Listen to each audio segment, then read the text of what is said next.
हरे कृष्णा। तो ये है हमारी आरती का समय, संध्या आरती। तो सबसे पहले हम जलाएंगे दिया और ये हमारी है धूप बत्ती। अब मैं आपको इसका एक इंटरेस्टिंग फैक्ट बताऊंगी, ओके। तो जब भी हम आरती करते हैं तो ये है हमारी, इसे कहते हैं गरुड़ घंटी।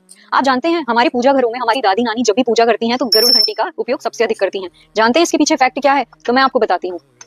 ये मेरे शालिग्राम भगवान है जिनके साथ में तुलसी माता को मैंने रखा हुआ है। तुलसी माता और शालिग्राम को प्रतिदिन पूजा करते हैं या फिर उनको साथ में रखा जाता है, तो गरुड़ घंटी भी उनके समीप होनी बहुत आवश्यक है। इसके पीछे का ये कारण है कि जो गरुड़ जी हैं वो भगवान विष्णु श्री हरि श्री कृष्ण के वाहन भी हैं और गरुड़ जी वेद वेदांताओं के स्वामी हैं, यानी कि जितनी भी वेद हैं, ऋचाएं हैं, जितने भी शास्त्र हैं, उनका सबका अधिक से अधिक ज्ञान गरुड़ जी के अंदर समाहित है। तो हमें इतना सामर्थ्य नहीं है कि हम अपनी छोटी मोटी वाणी से ठाकुर जी को प्रसन्न कर पाएं या फिर विधि विधान से उनकी आरती इत्यादि पूजा कर पाएं। इस वजह से ठाकुर जी को हम जब भी दीप दान करते हैं, जब भी उनकी आरती करते हैं, तब हम गरुड़ घंटी को कई बार बजाते हैं।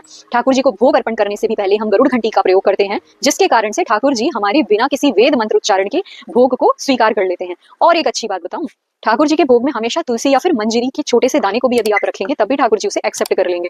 तो सबसे पहले जब हम आरती गाते हैं ना, कुछ इस प्रकार से। आरती कुंज बिहारी की, श्री हरे कृष्ण मुरारी की,